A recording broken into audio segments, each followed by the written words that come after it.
Assalamualaikum warahmatullahi wabarakatuh. Apa kabar semuanya? Semoga hari ini dalam keadaan sehat walafiat dan bisa mengikuti perkuliahan hari ini, mata kuliah psikologi pendidikan. Baiklah, sesuai silabus, ini adalah materi ketiga. Sebenarnya materi ketiga dan keempat ini sama ya judulnya, itu membahas tentang sifat-sifat umum aktivitas manusia. Hanya saja di sini kita lihat isi dari sifat-sifat umum manusia pertemuan ketiga dan keempat itu meliputi perhatian, pengamatan, tanggapan, fantasi, dan ingatan. Jadi ini kita bahas dua kali ya. Jadi yang pertama ini kita membahas perhatian, pengamatan, dan tanggapan. Dan minggu selanjutnya kita membahas tentang fantasi dan ingatan. Oke, mengapa kita harus membahas sifat-sifat umum aktivitas manusia? Nah, sebagaimana saya katakan ya, bahwa psikologi yang pertemuan sebelumnya itu kita membahas apa itu psikologi ya. Psikologi itu berkaitan tentang aktivitas manusia. Jadi psikologi itu mempersoalkan berbagai aktivitas manusia, baik yang dapat diamati maupun yang tidak bisa diamati gitu. Secara umumnya aktivitas-aktivitas itu dapat ada di dalamnya, itu ada gejala psikologis yang mendasarinya. Jadi gini, aktivitas manusia itu dipengaruhi oleh psikologis kejiwaan setiap manusia itu sendiri. Nah, di sini tentu saja kita akan membicarakan tentang aktivitas manusia itu hanya yang relevan saja bagi psikologi pendidikan.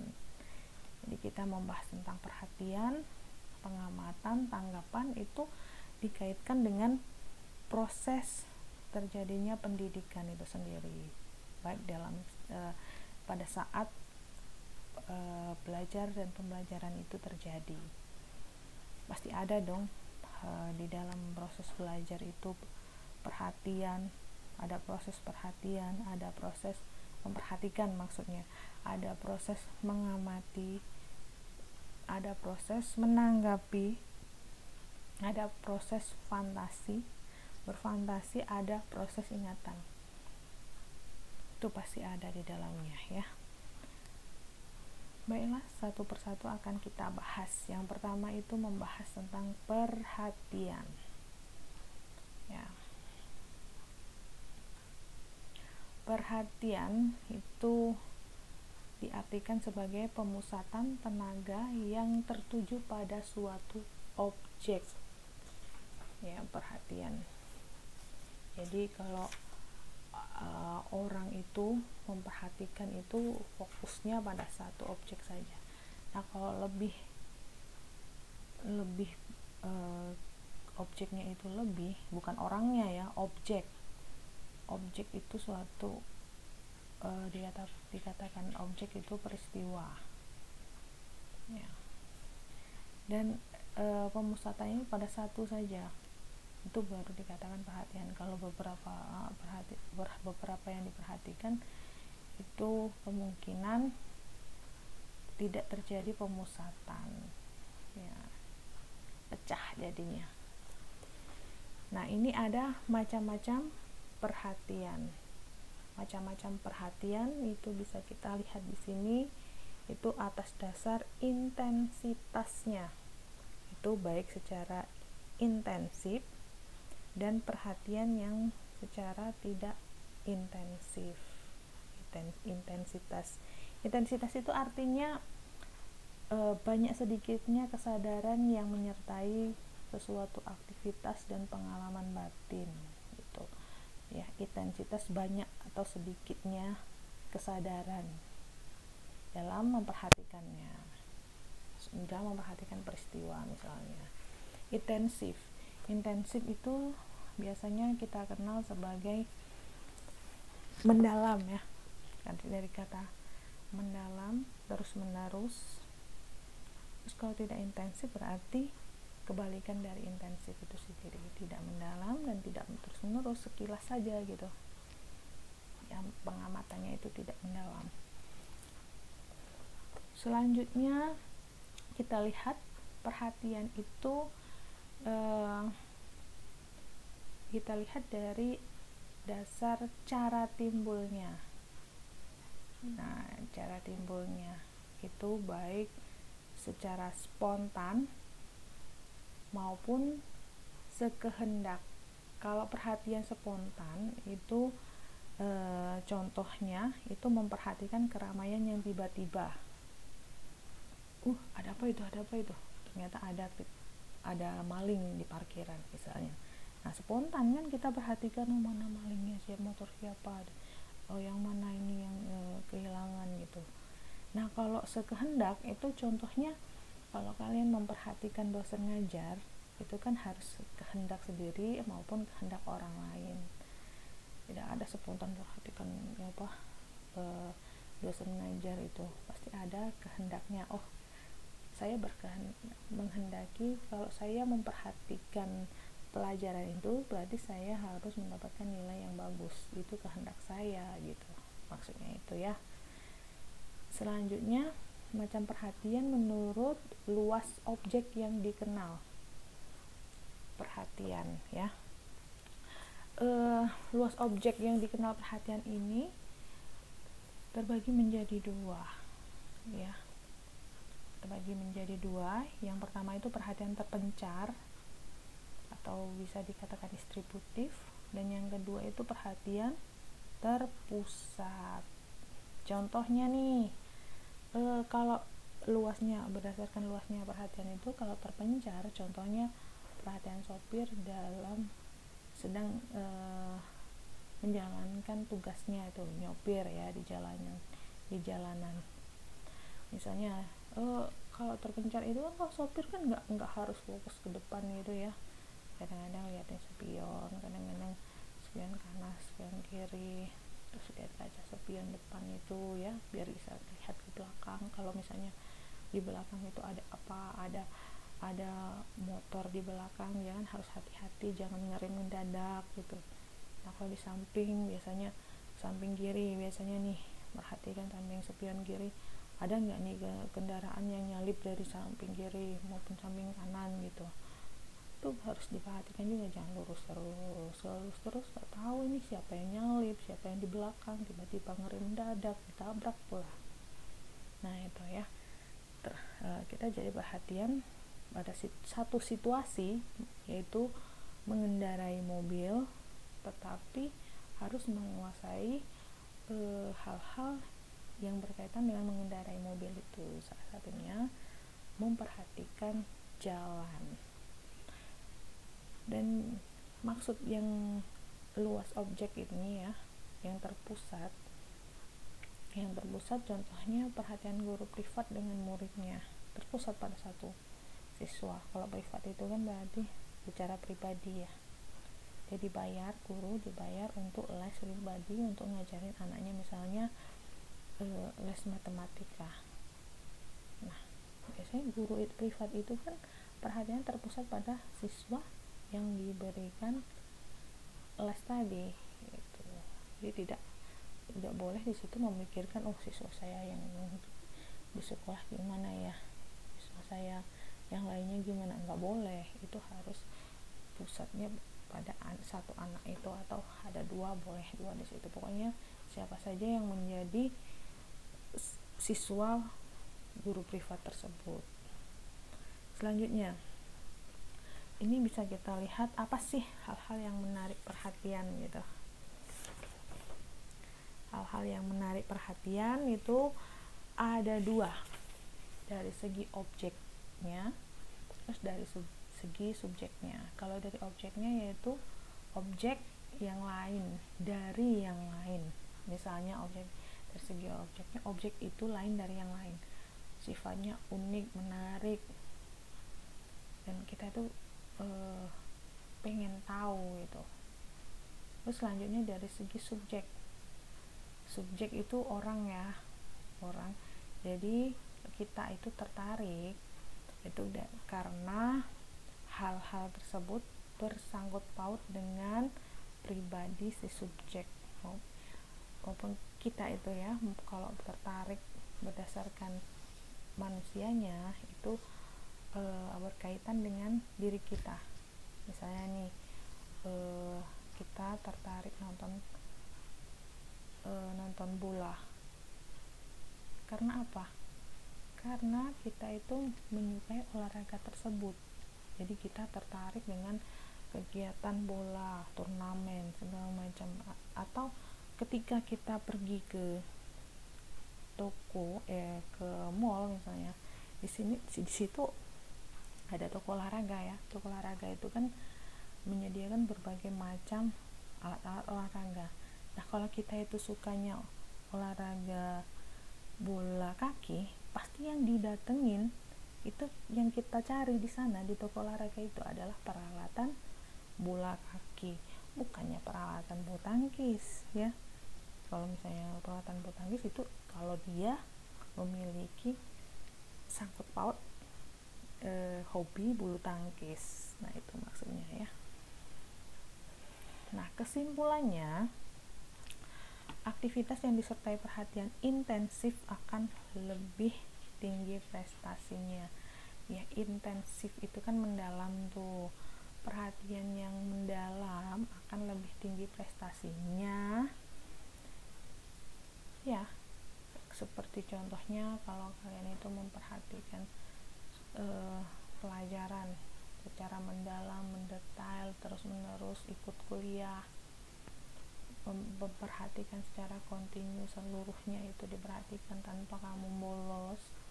Nah, itu prestasinya akan lebih tinggi daripada si mahasiswa yang tidak memiliki perhatian intensif. Bodo amat, yang penting absen gitu. Nanti pas ujian nilainya gak ngerti lah, pokoknya sesuai kemampuannya lah. Usaha itu kan kata pepatah, usaha tidak pernah mengkhianati hasil, kecuali kalau dia nyogok gitu. Nah, selanjutnya, perhatian spontan itu akan lebih lama daripada perhatian disengaja. Kenapa? Yang spontan itu lebih masuk ke ingatan bagian internalisasi. Karena apa? Biasanya spontan itu adalah yang unik, jadi mudah dicerna, mudah diingat. Contohnya ya tadi, kejadian spontanitas, tiba-tiba kamu melihat rumah kebakaran misalnya, itu tuh kamu ingatnya itu sampai akhir loh. Bahwa kamu pernah menyaksikan di sini telah terjadi rumah ini kebakaran pada tanggal sekian, waktu itu saya sedang kuliah mata kuliah ini, nah bla bla bla bla. Nah, itu inget banget daripada perhatian yang disengaja. Misalnya perhatian saat belajar di kelas, nah itu lebih cepat hilangnya karena nggak menarik tadi gitu loh. Biasanya yang disengaja itu karena ada paksaan biasanya. Nah, kalau yang spontan tadi kan nggak ada paksaan. Terus gimana, Bu? Ya itulah, kita belajar psikologi pendidikan. Jadi bagaimanapun kita harus bisa menjadikan perhatian sengaja itu bukan sekedar perhatian sengaja saja, tapi bisa diingat seperti perhatian spontan ya. cara seperti apa sih gitu. Dengan cara kita harus dapat mencari tahu hal-hal yang menarik perhatian tadi. Dari segi objeknya kita harus menyukai mata kuliah tersebut. Dari segi subjeknya, kalau kita kuliah itu ada sangkut pautnya dengan kita enggak? Kalau kita belajar psikologi pendidikan ada sangkut pautnya dengan kita enggak? Ada, karena itu akan memiliki pengaruh pada saat kita mengajar nanti, ya. Ilmunya terrealisasi pada saat mengajar, kita memahami peserta didik dari psikologis dan aktivitas siswa itu sendiri, ya. Selanjutnya kita masuk ke bagian aktivitas pengamatan. Nah, pengamatan, kalau belajar itu pakai pengamatan nggak sih? Pengamatan kan. Nah, makanya kita mempelajari aktivitas manusia ini yang berhubungan dengan pendidikan, karena kita psikologi pendidikan. Nah, pengamatan itu cara mengenal objek menggunakan indera penglihatan, pendengaran, penciuman, dan pengecapan. Cara mengenal objek. Ingat, objek itu apa? Benda dan kerja. Jadi bukan orang. Kalau orang itu subjek. Jadi kalau kita belajar di kelas, ya jangan mengamati subjeknya, kita mengamati objeknya gitu ya. Oke. Pengamatan ini memiliki aspek pengaturan, ya. Pengaturan dalam mengamati. Kalau menurut sudut pandang ruang, itu dalam pengamatan itu ada atas, bawah, mengamati di atas, di bawah, kiri, di kanan, jauh, dekat, tinggi, rendah, ya. Kalau pengaturan menurut sudut pandang waktu, itu pengamatan dari masa lampau, masa kini, dan masa yang akan datang. Jadi kita lakukan pengamatan. Selanjutnya menurut sudut pandang Gestalt. Menurut sudut pandang Gestalt, sesuatu yang merupakan ini ada dua ya, kebulatan dan dapat berdiri sendiri. Misalnya nih, rumah, terus orang, meja, kursi, gambar dan sebagainya. Semua itu merupakan satu kesatuan, dan juga ada yang dapat berdiri sendiri. Ya tadi, rumah itu kan digambarkan oleh Gestalt itu kebulatan.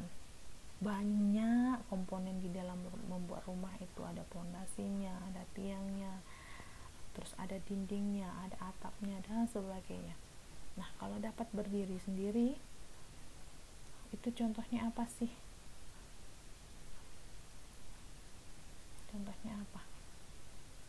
Mengamati secara langsung gitu. Nah, contohnya kalau kebulatan, kita kerja tim. Kebulatan itu misalnya jadi satu gitu loh, teamwork. Selanjutnya nih, menurut sudut pandang arti,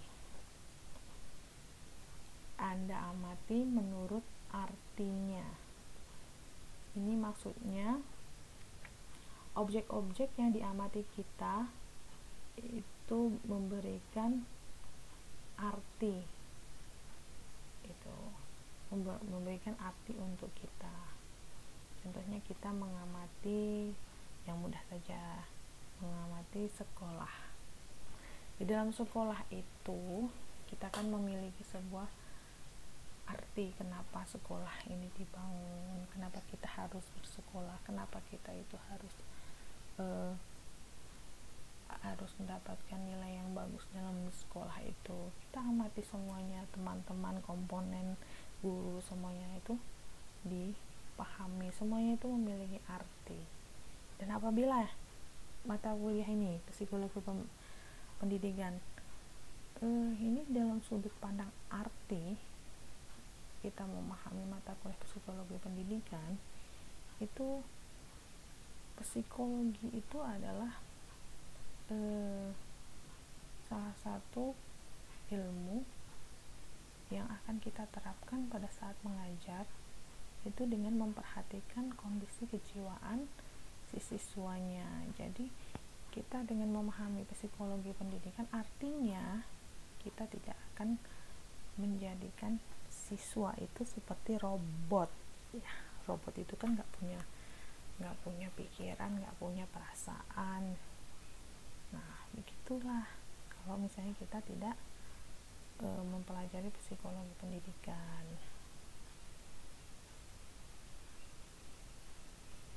Jadi dalam pengamatan ini justru menggambarkan beberapa arti. Kalau kita mengamati itu memiliki arti gitu. Selanjutnya kesimpulannya pengamatan itu berfungsi primer sebagai pintu terbang masuknya stimulus, ide, atau pengaruh dari luar yang berasal dari pendidikan. Pengamatan berkembang akibat pengaruh dari luar. Apa nih maksudnya nih? Jadi gini, pengamatan itu berfungsi primer sebagai pintu terbang masuknya stimulus. Stimulus itu rangsangan. Ide itu semacam pemikiran inovatif atau kreativitas gitu. Jadi dengan kita mengamati itu, kita akan itu adalah cara yang paling awal untuk mendapatkan rangsangan, untuk mendapatkan suatu ide. Yang mungkin kita tuh punya ide karena nggak mengamati. Kita pasti ada mengamati dulu ya, kalau kita mau mencari sebuah ide. Seorang Einstein pun itu dia mau mendapatkan rumus fisika itu nggak mungkin dia kalau nggak ngamatin. Itu aja try and error-nya itu sampai 999. Itu uji coba kesalahannya sampai 999.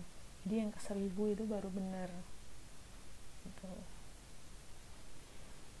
Dan itu semua itu dipengaruhi dari luar, yaitu dari pendidikan ya. Nah, yang C ini kita membahas tentang tanggapan dan variasi tanggapan. Kenapa kita membahas tentang tanggapan nih? Ini kita aktivitas manusia ini beruntun ya kalau kita belajar. Yang pertama itu perhatian. Terus yang kedua itu kita mengamati. Kalau kita sudah memperhatikan itu ngamati deh, diamati. Mengenal suatu objek dengan penglihatan, terus sampai pendengaran, penciuman, dan pengecapan. Nah, itu pengamatan, mengamati pelajaran. Terus selanjutnya kalau kita sudah mengamati, kita memiliki tanggapan atau pendapat gitu. Nah, apa itu tanggapan? Tanggapan adalah bayangan yang tinggal dalam ingatan setelah kita melakukan pengamatan dan kembali melakukan suatu perbuatan. Oke, setelah melakukan ingatan tadi, kita melakukan pengamatan ya. Terus kita lakukan kembali perbuatan. Nah, itu melakukan kembali perbuatan itu adalah suatu tanggapan, kita menanggapi orang. Misalnya nih ada kita mengajar nih, pertama kita memperhatikan atau melihat, baru kita memberikan observasi tadi ya, pengamatan, terus ada tanggapan itu kayak bertanya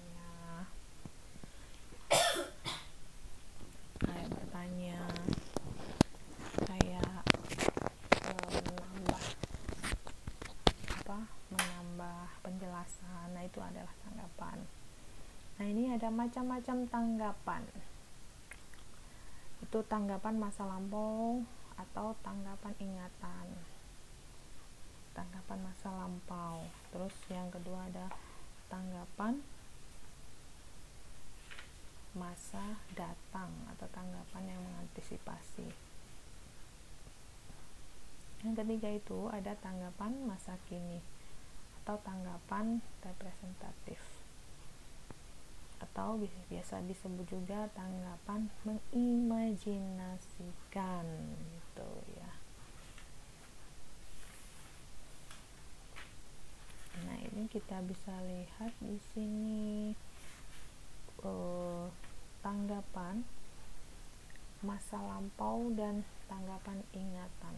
Berarti kita menanggapi, misalnya kita pada mata kuliah psikologi pendidikan, kita menanggapi hal-hal yang pernah kita ingat itu kejadiannya pada masa lalu nih. Ketika dalam psikologi pendidikan itu dosen menjelaskan tentang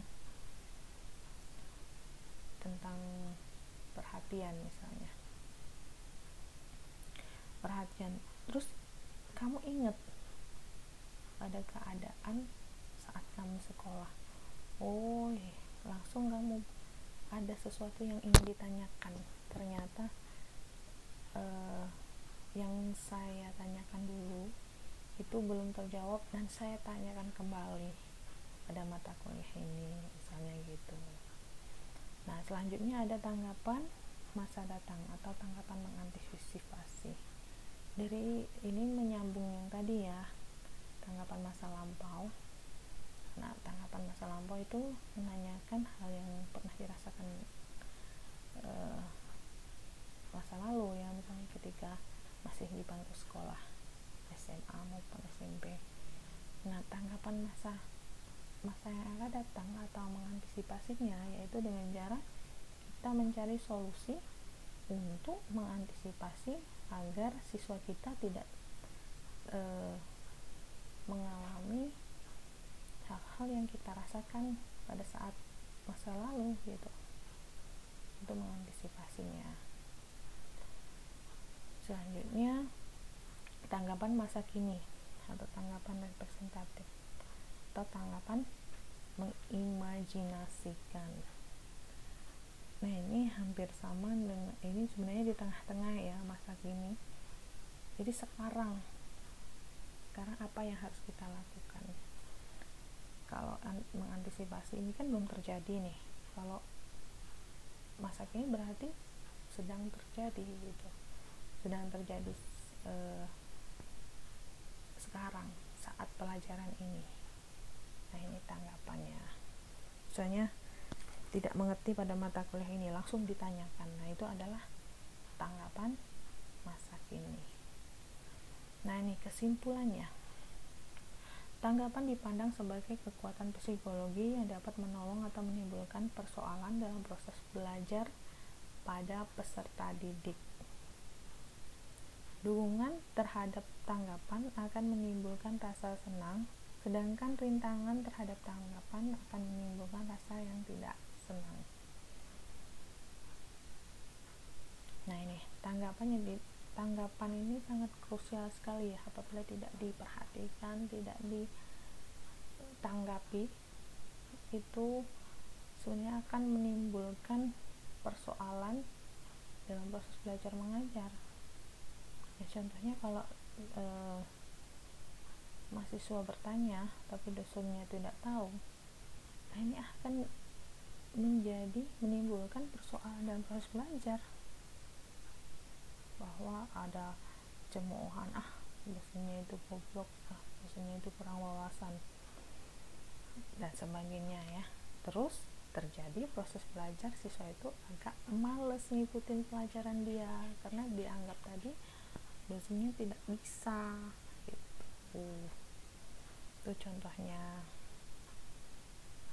Dan sebaliknya, dukungan terhadap tanggapan akan menimbulkan rasa senang ya. Kalau tanggapan dihargai, diapresiasi, pendapat dihargai, diapresiasi, kreativitas ditanggapi, diapresiasi, itu akan menimbulkan rasa senang bagi seseorang yang memberikan tanggapan tersebut. Kalau misalnya dicemooh, jadi sedih, kesal, marah. Nah, kalau misalnya dipuji, diapresiasi, itu akan menimbulkan rasa senang, bangga gitu ya, termotivasi. Dan kita itu sebagai seorang pendidik itu mematahkan perkataan, mematahkan minat dan bakat siswa, itu akan muncul permasalahan baru, yaitu rasa tidak senang dan patah semangat. Oke, baiklah, materi kita tentang aktivitas manusia dalam pendidikan itu untuk hari ini hanya sebatas perhatian, pengamatan, dan tanggapan. Oke, malah kita akan lanjutkan minggu depan mengenai fantasi dan ingatan.